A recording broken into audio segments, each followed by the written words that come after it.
Good morning, class. In the very last lecture, we discussed about the questions of IUPAC naming and isomerism. And I told you to practice this exercise question up to question number 12.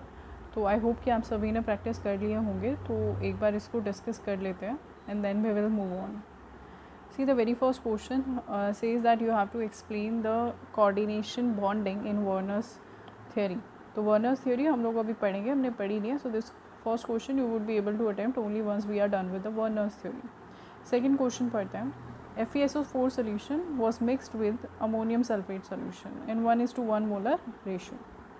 कह रहा है आपने 1:1 molar ratio में इन दोनों को आपस में मिलाया, तो आपको Fe2 पॉजिटिव जो भी बना उससे आपको Fe2 पॉजिटिव का टेस्ट मिल गया. लेकिन CuSO4 सॉल्यूशन को जब आपने एक्वस अमोनिया के साथ मिलाया 1:4 के मोलर रेशियो में, it does not give any test for Cu2 positive. Explain why. अगर आपको क्वेश्चन समझ आएगा तो ही आप इसको आंसर कर पाओगे. तो क्वेश्चन को एक बार फिर से पढ़ो. कह रहा है कि जब आपने FeSO4 और अमोनियम सल्फेट दो सॉल्ट्स थे, दोनों को 1:1 बराबर अमाउंट में मिलाया, तो जो प्रोडक्ट बना वो Fe+2 का टेस्ट पॉजिटिव दे रहा था, यानी कि वो फेरस आयन की प्रेजेंस शो कर रहा था. तो जब आप कॉपर सल्फेट को अमोनिया के साथ कॉपर सल्फेट को अमोनिया के साथ मिलाते हैं तो क्या होना चाहिए, इसमें क्यूप्रस है ना, क्यूप्रिक सॉल्ट है ना, तो Cu+2 प्रेजेंट है, तो Cu+2 का आपके पास टेस्ट आना चाहिए, लेकिन आता नहीं है. तो यहाँ से आपको एक हिंट मिल जाना चाहिए कि अगर कोई केटायन आपके पास प्रेजेंट है सॉल्यूशन में लेकिन फिर भी उसका टेस्ट नहीं आ रहा, तो इसका मतलब क्या है, वो ज़रूर कोऑर्डिनेशन स्फीयर के अंदर प्रेजेंट है. तो क्यूप्रिक आयन है लेकिन फिर भी ये टेस्ट नहीं दे रहा, that because Cu+2 is present in coordination entity या कोऑर्डिनेशन स्फीयर. तो देखो ये कैसे होगा. जब आप FeSO4, मैं यहाँ पे थोड़ा स्पेस लेती हूँ, जब आप FeSO4 और अमोनियम सल्फेट को आपस में मिलाएंगे तो क्या होगा, कुछ नहीं. डिस्प्लेसमेंट रिएक्शन हो सकती है, लेकिन इन दोनों का एनायन क्या है, सेम है, तो कुछ नहीं होगा. FeSO4 ही रहेगा और अमोनियम सल्फेट ही रहेगा. ठीक है. तो पानी में है ये, तो आयंस में टूटा हुआ मिलेगा. ये फेरस होगा, ये सल्फेट होगा, ये अमोनियम आयन होगा, ये अगेन सल्फेट आयन होगा. तो जब आयनिक फॉर्म में प्रेजेंट है पानी में, तो फेरस का टेस्ट करोगे, फेरस आयन प्रेजेंट है, वो आपको क्या दिखा देगा, टेस्ट पॉजिटिव दिखा देगा.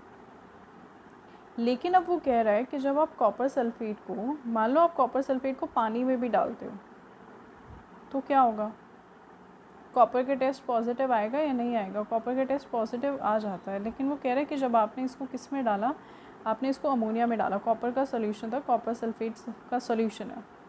ठीक है, कॉपर सल्फेट का सोल्यूशन है, तो इसका मतलब इस तरीके से प्रेजेंट है आयनिक स्टेट में.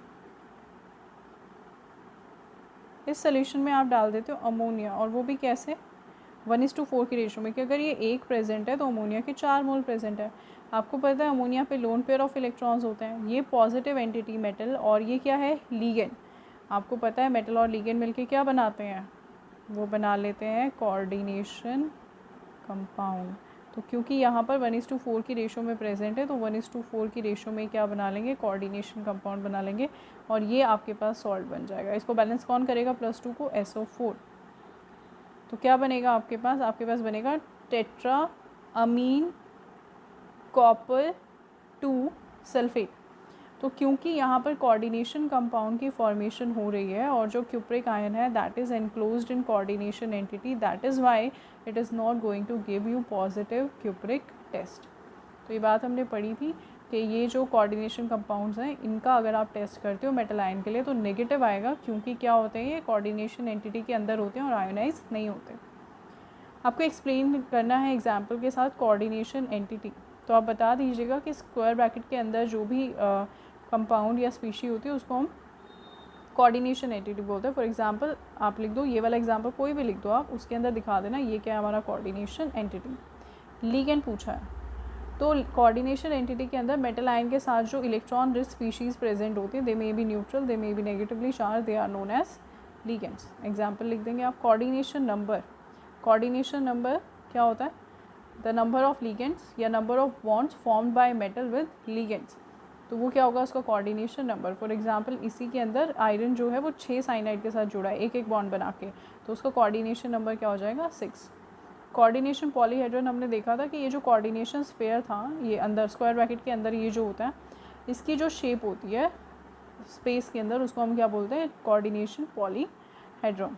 Next is homoleptic compounds. Homoleptic क्या होता है जिनके अंदर सारे के सारे लिगेंड्स एक जैसे होते हैं। फॉर एग्जांपल दिस 6 लिगेंड है, 6 के 6 एक जैसे हैं। हेटेरोलैप्टिक क्या होंगे जिनमें एक से ज़्यादा तरह के लिगेंड्स प्रेजेंट हो। फॉर एग्जांपल दिस ब्रोमीन भी है और इथाइल डाइअमाइन भी है।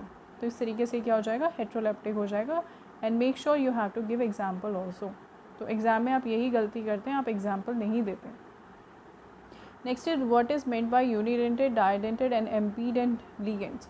Unidentate means which are going to form one bond. एक बॉन्ड कौन बनाएगा, जैसे OH हो गया, OH नेगेटिव हो गया, Cl negative, Br negative, I negative, NO2 negative, H2O, CN, ये सब क्या होते हैं अमीन, NH3, ये सब के सब क्या होता है यूनिडेंटेड, एक ही बॉन्ड बनाते हैं। Didentate which are going to combine with metal with 2 sides, 2 side से बॉन्ड बनाते हैं, जैसे कि oxalate ion, ethylene diamine ion. ठीक है। एम्बीडेंट न्यूक्लियोफाइल्स क्या होते हैं, इनके पास अटैकिंग साइड्स होती तो 2 हैं लेकिन जुड़ती कोई दोनों में से एक ही है। ठीक है। They have 2 attacking side but only 1 side form bond with metal. For example cyanide, nitrate, nitrite and thiocyanide. ठीक है। तो ये कुछ एग्जाम्पल्स हैं, तो एग्जाम्पल ज़रूर आप मेंशन कर दें। नेक्स्ट आपको पूछ रहा है specify the oxidation number of metal ions. Oxidation number निकालना है, निकालते हैं, ज़रा चेक करते हैं। कोबाल्ट हमें नहीं पता है, X ले लेंगे। पानी के ऊपर कितना होता है 0 होता है चार्ज। Cn के ऊपर कितना होता है -1 होता है। En के ऊपर कितना होता है न्यूट्रल होता है 0। टोटल चार्ज किसके बराबर होना चाहिए +2 के ऊपर। ये देखो टोटल किसका होना कितना होना चाहिए +2 होना चाहिए। तो x - 1 इज इक्वल टू +2, तो x is equal to +3। Cobalt का कितना आया ऑक्सीडेशन नंबर +3। वैसे भी मैंने आपको बोला है क्रोमियम और कोबाल्ट देखते ही +3 लगा दिया करें। चलो यहाँ देखते हैं प्लैटिनम 0 में रहता है, +2 में, +4 में। इसकी देखते हैं क्या है। x ले लो, 4 क्लोरीन है, -4, टोटल कितना होना चाहिए -2। So x is equal to -2 + 4, x is equal to +2। तो प्लैटिनम की ऑक्सीडेशन स्टेट यहाँ से आ जाएगी +2। नेक्स्ट क्रोमियम देख लेते हैं। x ले लो, अमीन पे 0 होता है, क्लोरीन पे 3 क्लोरीन है, सब पे -1 होगा, total charge 0, x is equal to +3। So as I said 3 आया, यहाँ पे भी 3 आएगा। कैसे देखो, x ले लो कोबाल्ट, 2 ब्रोमीन है, -2, En है 0 चार्ज होता है, टोटल कितना होना चाहिए +1। सो x यहाँ जाएगा -2 प्लस हो जाएगा, so x is equal to +3। Next देखते हैं पोटेशियम फेरोसाइनाइड के अंदर, इसको हटा दो यहाँ से, K3 को हटाओगे तो चार्ज कितना आएगा -3 आ जाएगा कोऑर्डिनेशन स्फीयर। तो आयरन का x ले लो, Cn पे -1 होता है, 6 के ऊपर -6 हो जाएगा, टोटल चार्ज -3। ये इधर जाएगा प्लस का हो जाएगा, तो x इज इक्वल टू +3। तो आयरन पे चार्ज आया है +3।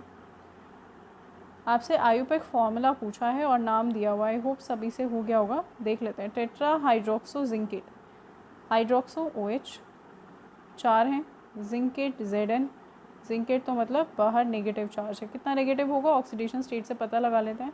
इसकी ऑक्सीडेशन स्टेट दे रखी है +2 और इसकी दे रखी है -4, कितना बचा -2, तो बाहर आएगा -2। सो ZnOH होल 4 बाहर -2।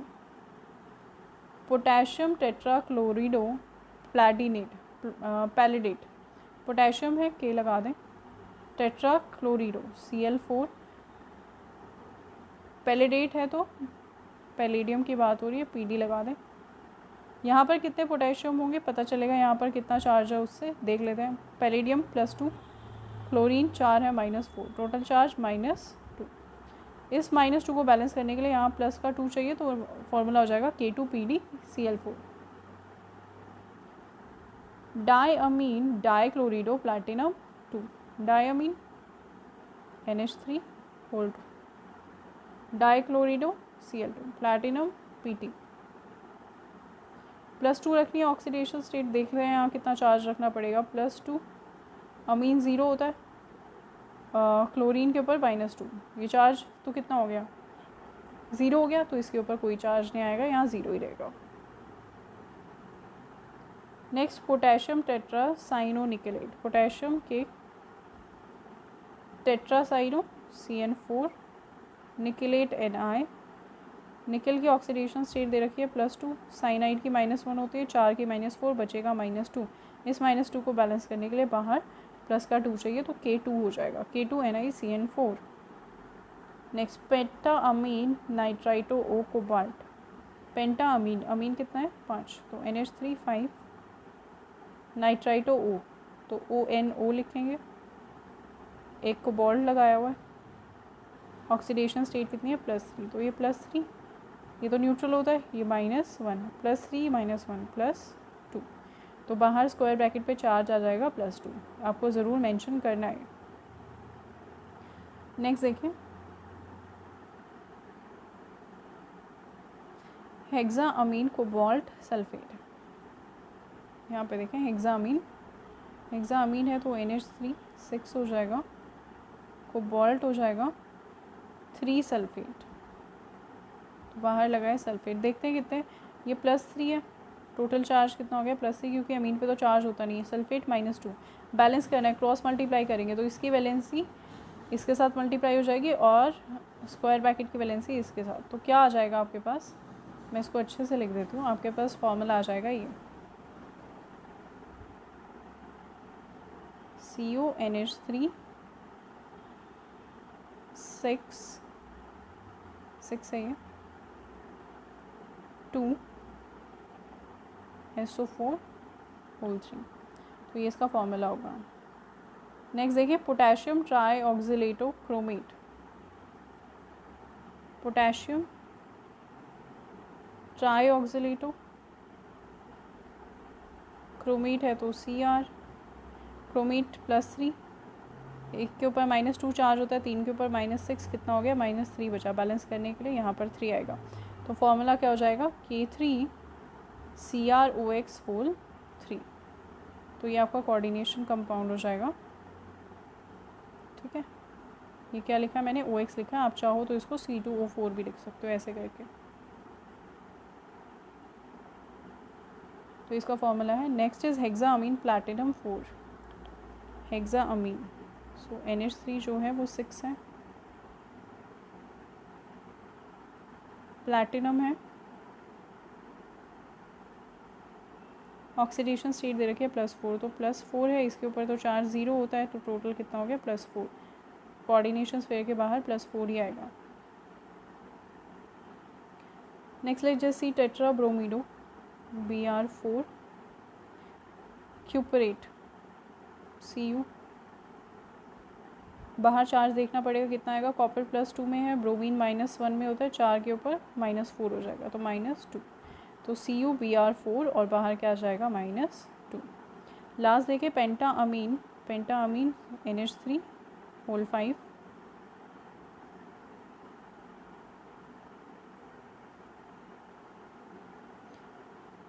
नाइट्राइटो N, सो NO2, कोबाल्ट 3,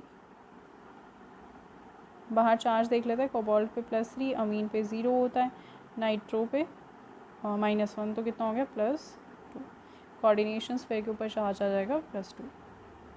नेक्स्ट आपसे आयुपेक नेम पूछा है, तो नाम बता सकते हैं हम इनका क्या नाम है, चले देख लेते हैं। The first one is, rule सभी को पता है, मैं एक बार फिर से बता देती हूँ, आप लेफ़्ट से शुरू करते हैं, ठीक है, लेफ़्ट से शुरू करते हैं, तो यहाँ पे कोऑर्डिनेशन स्फीयर आ रहा है, कोऑर्डिनेशन स्फीयर में मेटल भी है, लिगेंड भी, पहले हम लिगेंड लिखते हैं, उसके बाद हम मेटल लिखते हैं, ऑक्सीडेशन स्टेट लिखते हैं, और फिर जब स्क्वायर ब्रैकेट बंद हो जाता है तो हम स्पेस देते हैं, तो इसका नाम क्या हो जाएगा, hexa amine cobalt 3 space chloride, hexa amine cobalt 3 space chloride. इधर देखें, इसका नाम क्या होगा, इसका नाम होगा di aqua chlorido methylamine platinum 2 chloride, what diamine chlorido methylamine platinum 2 space chloride। चलें नेक्स्ट देखिए, दिस वुड बी हेक्सा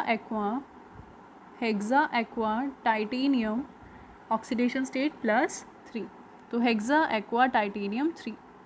इधर देखिए ये वाला अमीन है, क्लोरिडो है और नाइट्राइट है, तो ए पहले आता है तो अमीन लिखेंगे, tetra amine chlorido nitrito N cobalt 3 space chloride, tetra aqua chlorido nitrito N cobalt 3 space chloride.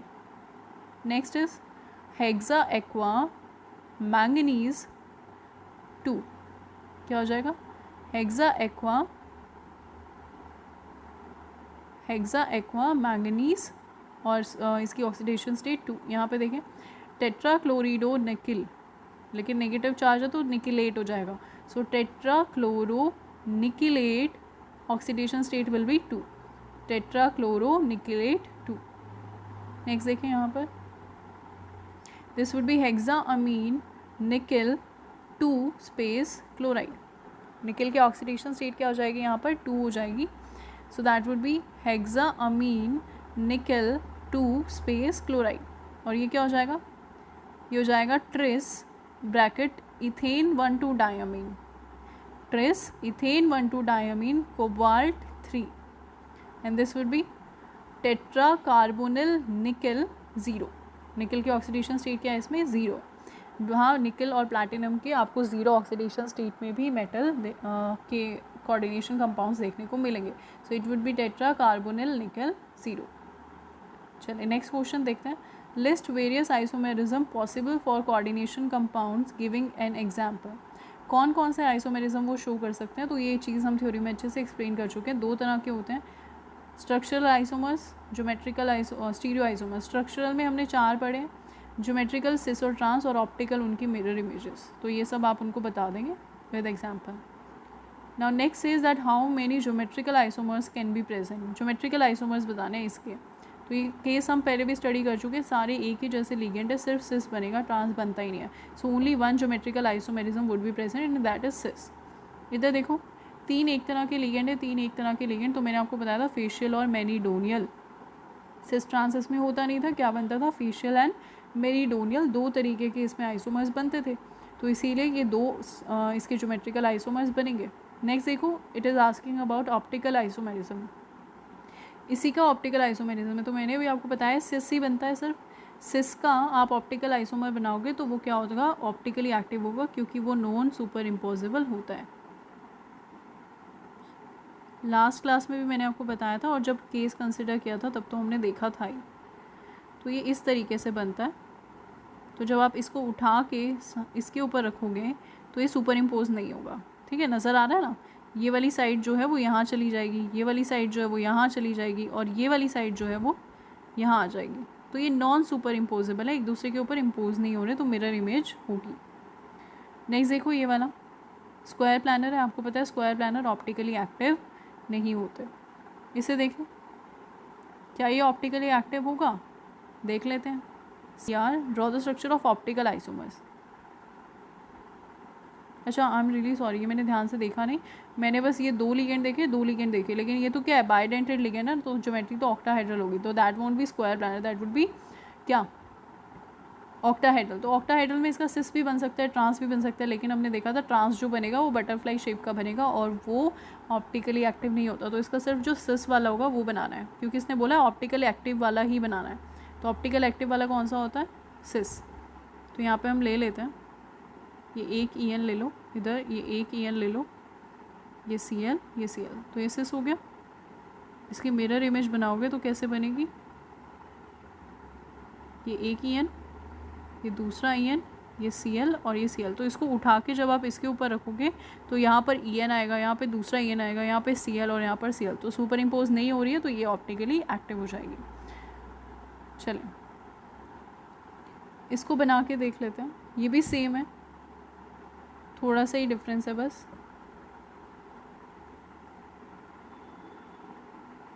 देखो 2 लिगेंड एक जैसे हैं, 2 लिगेंड एक जैसे और 1 लिगेंड एक जैसा है, तो इसका सिस बनाओ, इसका ट्रांस बनाने की कोशिश करो, सब कैसे आएंगे ऑप्टिकली एक्टिव ही होंगे इसके, तो सारे ऑप्टिकली एक्टिव आप बना के दिखा देना।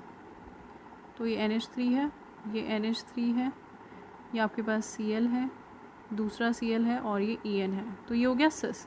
इसकी ऑप्टिकल इमेज आप बना के दिखा देना, ठीक है, एक तो वो होगी।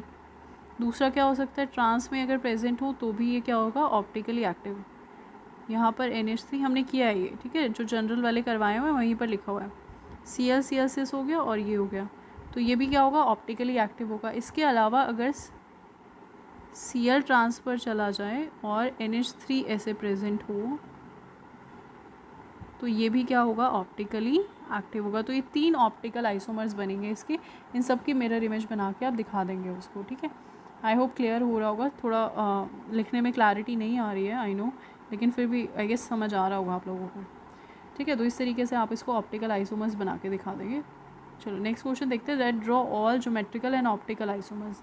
ज्योमेट्रिकल भी बनाने हैं और ऑप्टिकल भी बनाने हैं। तो देखो अभी ये मैंने ऊपर बनाया था, सिस बनेगा, ट्रांस बनेगा। ट्रांस वाला बटरफ्लाई होगा, तो इसके क्या होंगे, 2 ज्योमेट्रिकल आइसोमर्स होंगे, 2 ज्योमेट्रिकल आइसोमर्स सिस और ट्रांस, लेकिन ऑप्टिकल एक ही होगा। सिस वाला ऑप्टिकल एक्टिव होगा, ट्रांस वाला ऑप्टिकली एक्टिव नहीं होगा। तो टोटल 3 आइसोमर्स बनेंगे। इधर देखो, मैं बार बार आपको नहीं बना के दिखा रही हूँ क्योंकि ऑलरेडी बना चुके हैं हम लोग, ठीक है, बहुत बार। इधर देखो, ये मैंने अभी ऊपर बनाया है। अच्छा, ये स्क्वायर प्लानर है आपका, ये क्या है, स्क्वायर प्लानर। तो ये ऑप्टिकली एक्टिव तो होगा नहीं, तो ये क्या होगा, सिर्फ क्या बनाएगा, मैं इसकी ज्योमेट्री आपको बना के दिखा देती हूँ। इसमें कोई भी 2 एक जैसे तो है ही नहीं, तो सिस और ट्रांस तो इसमें होगा ही नहीं। ये सिर्फ क्या बनाएगा, ऑप्टिकल एक्टिव बनाएगा। लेकिन ऑप्टिकली एक्टिव भी इसके लिए पॉसिबल नहीं है क्योंकि ये क्या है, स्क्वायर प्लानर है। तो स्क्वायर प्लानर के लिए वैसे भी ऑप्टिकली एक्टिव कंपाउंड एग्जिस्ट नहीं कर सकते। हाँ, आप इतना कर सकते हो कि जैसे ज्योमेट्रिकल आइसोमर्स में आप ये कर सकते हो इसके साथ, आई गेस यहाँ पर आपके पास NH3 होल ट्वाइस और Cl होल ट्वाइस आना चाहिए, क्योंकि कोबाल्ट तो वैसे भी स्क्वायर प्लानर में एग्जिस्ट नहीं करता। So there must be a misprinting in this question.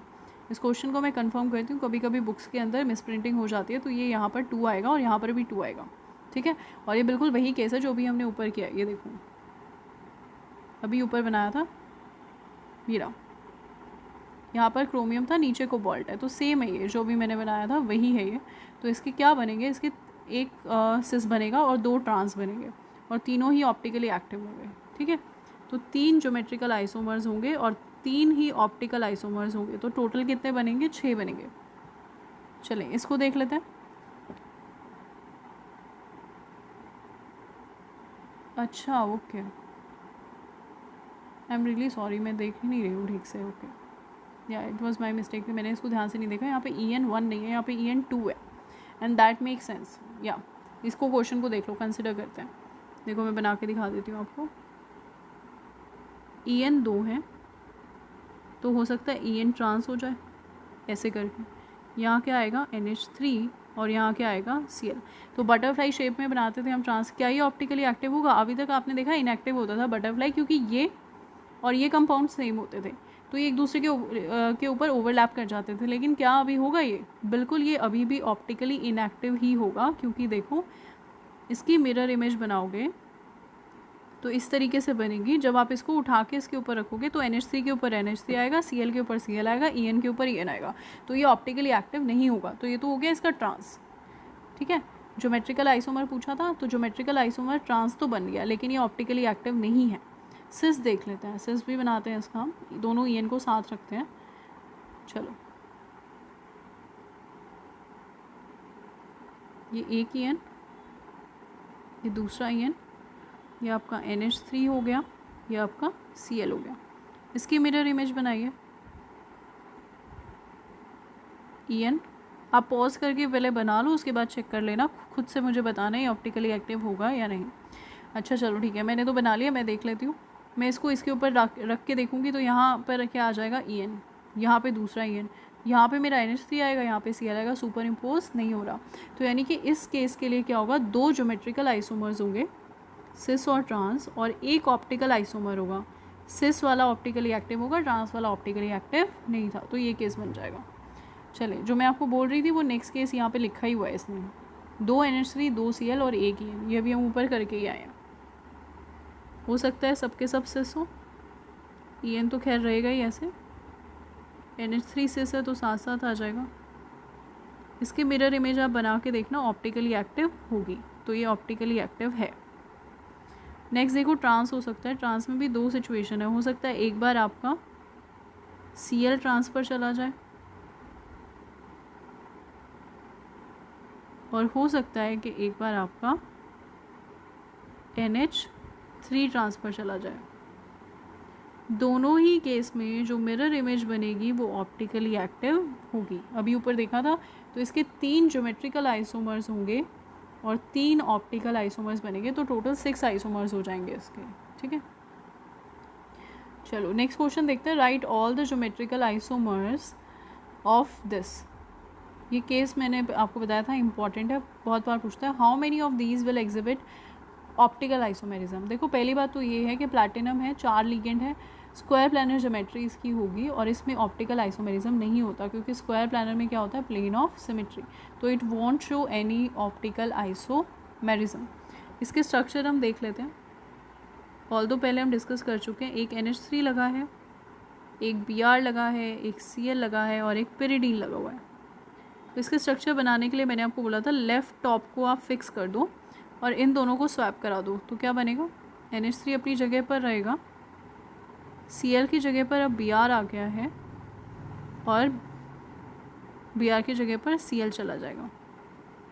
अब क्या करो, अब इन दोनों को स्वैप करा दो, तो क्या हो जाएगा, NH3 अपनी जगह पर, क्लोरीन अपनी जगह पर, ब्रोमीन की जगह पर पिरिडीन और पिरिडीन की जगह पर ब्रोमीन आ जाएगा। तो इस तरीके से ये 3 आइसोमर्स बनते थे। इसमें आप देखोगे तो अमोनिया सबके साथ ट्रांस हो चुका है। अमोनिया Cl के साथ ट्रांस, Br के साथ ट्रांस, पिरिडीन के साथ, और सबके साथ सिस भी बन चुका है। देखो ब्रोमीन के साथ सिस में है, पिरिडीन के साथ सिस में है, क्लोरीन के साथ सिस में है। तो सारे सिस और ट्रांस जो भी पॉसिबल हो सकते थे वो हमने कंसिडर कर लिया। तो ये वो क्वेश्चंस हैं जो आपके आयुपैक और आइसोमेरिज्म से रिलेटेड थे, और आई होप कि अब आपको आइसोमेरिज्म और इसके आयुपैक नेमिंग के अंदर कोई प्रॉब्लम नहीं हुई, क्योंकि ये इंपॉर्टेंट है और इससे ज़रूर एक क्वेश्चन बनता ही बनता है। चलिए अब नेक्स्ट हमें पढ़नी है कुछ ऐसी थेरीज जो कि क्या करते हैं, कोऑर्डिनेशन कंपाउंड्स की फॉर्मेशन को एक्सप्लेन करने की कोशिश करती हैं। तो 5 ऐसी थेरीज हैं जो कि बॉन्डिंग इन कोऑर्डिनेशन कंपाउंड्स को एक्सप्लेन करती है। जैसे आयनिक कंपाउंड हमें पता है इलेक्ट्रॉन के ट्रांसफर से बनता है, कोवलेंट कंपाउंड हमें पता है इलेक्ट्रॉन की शेयरिंग से बनता है। तो बिल्कुल उसी तरीके से कोऑर्डिनेशन कंपाउंड्स कैसे बनते हैं इसको एक्सप्लेन करने के लिए हमारे पास 5 थ्योरीज होती है। पहली और सबसे प्रिमिटिव थ्योरी जो है दैट इज़ वर्नर्स थ्योरी। दूसरी थ्योरी आती है वैलेंस बॉन्ड थ्योरी, तीसरी है crystal field theory, fourth is ligand field theory and fifth होती है मॉलिक्यूलर ऑर्बिटल थ्योरी। हमें 12th क्लास के सिलेबस में सिर्फ 3 थ्योरीज़ हैं जो कि कंसिडर करनी है। ये 3 थ्योरीज़ हम कंसिडर करेंगे, Werner theory, valence bond theory and crystal field theory. VBT और CFT भी हम इन्हें बोलते हैं। तो हम स्टार्ट करेंगे वर्नर्स थ्योरी से। सबसे प्रिमिटिव, सबसे पुरानी और सबसे पहली ऐसी थ्योरी है जिसने कोऑर्डिनेशन कंपाउंड के बारे में हमें कुछ भी एक्सप्लेन किया था। ऑल्दो आज इसका सिग्निफिकेंस बहुत कम हो गया है क्योंकि बहुत ज़्यादा इवॉल्व थ्योरीज़ हमारे पास है जो कि बहुत सारी प्रॉपर्टीज़ को एक्सप्लेन करते हैं कोऑर्डिनेशन कंपाउंड के, but still we have to consider it because ये पहली ऐसी थ्योरी थी जहाँ से कोऑर्डिनेशन के पोस्टुलेट्स की शुरुआत हुई थी। तो इसको कंसिडर करते हैं। इस थ्योरी के पोस्टुलेट्स क्या कहते हैं, कैसे एक्सप्लेन करता है कोऑर्डिनेशन को, वो देखते हैं। इसके अकॉर्डिंग कोऑर्डिनेशन कंपाउंड्स जो होते हैं उनके अंदर metals exhibit 2 type of valencies. आपका मेटल होता है, वैलेंसी समझते हैं क्या होता है। मेटल की वैलेंसी का मतलब है वो साइड्स जो कि किसी ना किसी के साथ जुड़ सकती हैं। अब ये मेटल है, पॉजिटिव में रहेगा, तो यहाँ पर जितनी भी साइड लिगेंड के साथ जुड़ी हुई होंगी उनको हम क्या बोलेंगे, उसकी वैलेंसीज़। ठीक है, आई होप समझ आ रहा होगा। 2 तरह की वैलेंसी उसकी होती है, यानी कि 2 तरह के लिगेंड्स उसके साथ आके अटैच हो सकते हैं, ऐसा वो कहना चाह रहा है। एक वैलेंसी होती है प्राइमरी वैलेंसी और दूसरी होती है हमारे पास secondary valency. Primary valency Werner के अकॉर्डिंग वो है जो आयनाइज हो जाती है। अब आप कोई भी कोऑर्डिनेशन कंपाउंड उठा के देखें, कोऑर्डिनेशन कंपाउंड के अंदर आपको मेटल दिखेगा, लिगेंड दिखेगा और बाहर Cl, SO4 या कोई भी ऐसा कंपाउंड दिख सकता है। तो आपको क्या देखने को मिला, यहाँ पर मेटल लिगेंड के साथ भी अटैच होता है। कैसे प्रेजेंट होता है ये देखो। आप जब इसका स्ट्रक्चर बनाते हो तो आप कैसे बनाते हो, अगर आपको ये कोई गिवन है Ml6 गिवन है, बाहर मान लीजिए Cl3 था, तो अगर इसका स्ट्रक्चर जब आप बनाते हैं तो आप देखते हैं कि यहाँ पे आप लिगेंड लगा देते हैं 6, मेटल के ऊपर कितना चार्ज होता है +3, कौन बैलेंस करेगा उसको, 3Cl नेगेटिव। तो मेटल जो है वो लिगेंड के साथ भी इंटरेक्शन शो कर रहा है और वो इनडायरेक्टली Cl नेगेटिव के साथ भी इंटरेक्शन शो कर रहा है, क्योंकि ये +3 चार्ज जो है मेटल के ऊपर उसको कौन सेटिस्फाई कर रहा है, Cl नेगेटिव। तो इस तरीके से दो तरह की वैलेंसीज होती है मेटल के ऊपर, एक प्राइमरी और एक सेकेंडरी।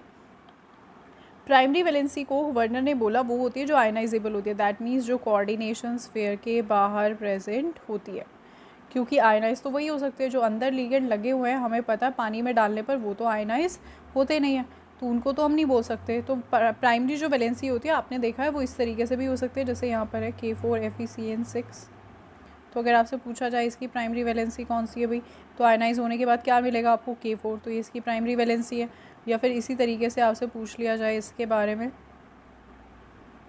तो इसकी प्राइमरी वैलेंसी क्या होगी, इसको आयनाइज करोगे तो 3 Cl मिलेंगे आपको यहाँ पे, तो इसकी ये प्राइमरी वैलेंसी होगी। तो ये क्या होती है, प्राइमरी वैलेंसीज होती है जो कोऑर्डिनेशन स्फीयर के बाहर लगी होती हैं।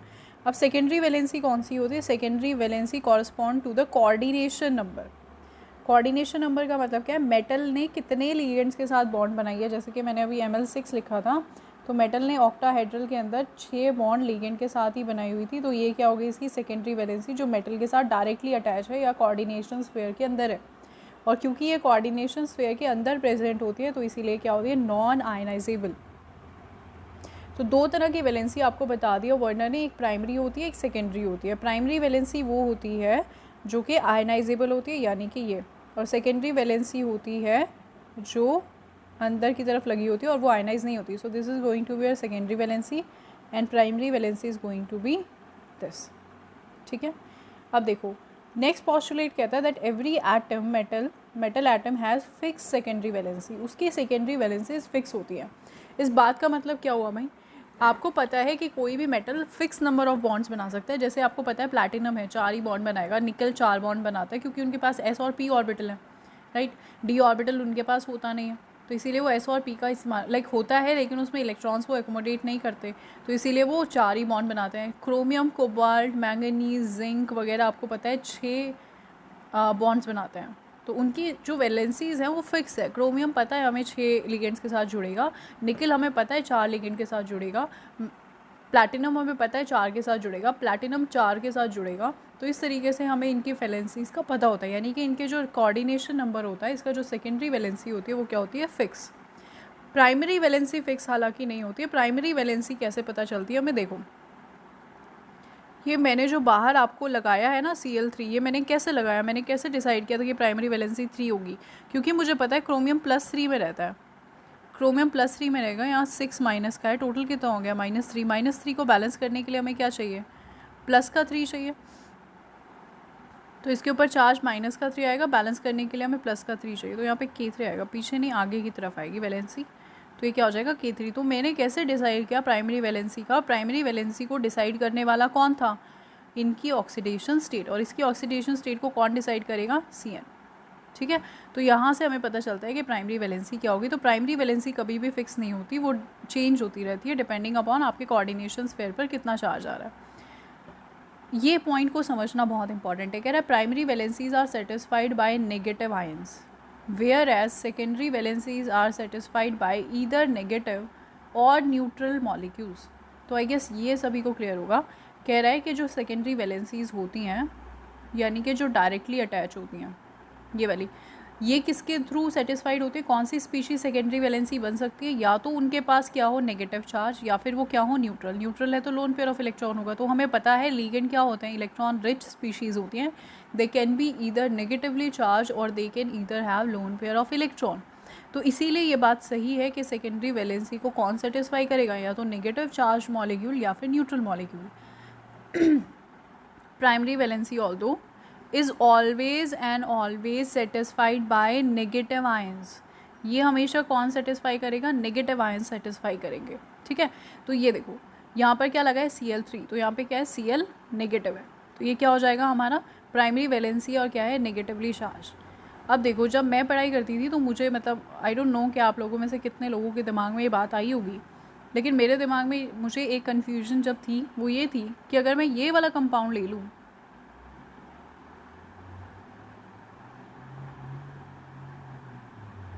कि अगर मैं ये वाला कंपाउंड कंसिडर करूं तो इसमें मुझे पता है सेकेंडरी वैलेंसी है Cl नेगेटिव, नेगेटिवली चार्ज है, ठीक है ओके, लेकिन यहाँ पर प्राइमरी वैलेंसी है पोटेशियम।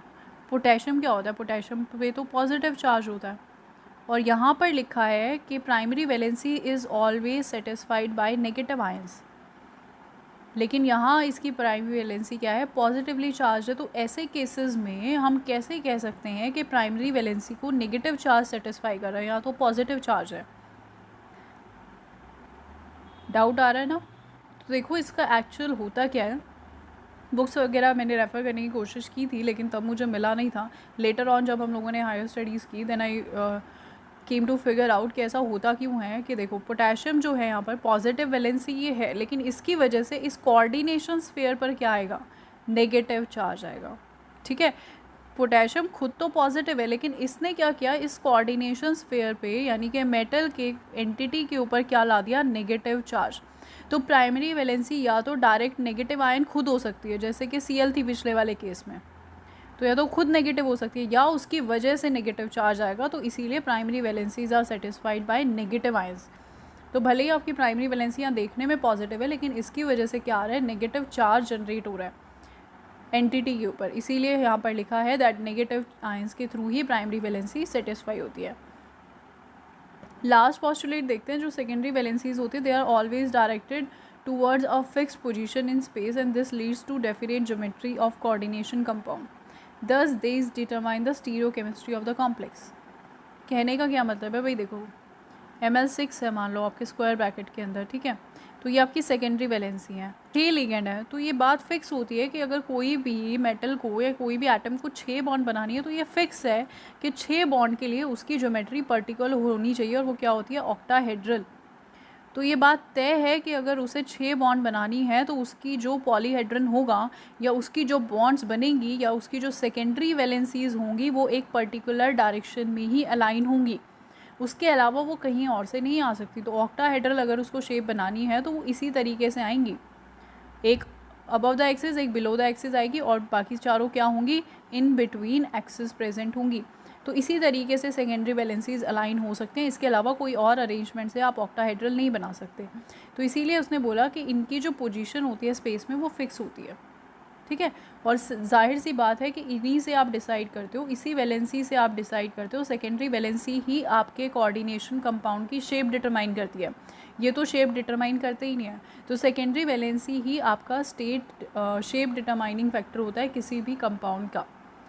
प्राइमरी वैलेंसी हालांकि सिर्फ न्यूट्रलाइजेशन प्रोवाइड करती है इस कोऑर्डिनेशन एंटिटी को, इसको न्यूट्रलाइज करने के लिए होती है, ठीक है, इसका शेप से कोई लेना देना नहीं होता। तो this is all about Werner's theory. तो इसमें आपको ये याद रखना है कि प्राइमरी वैलेंसी कौन सी है और सेकेंडरी वैलेंसी कौन सी है। इसको मैं सम अप कर देती हूँ।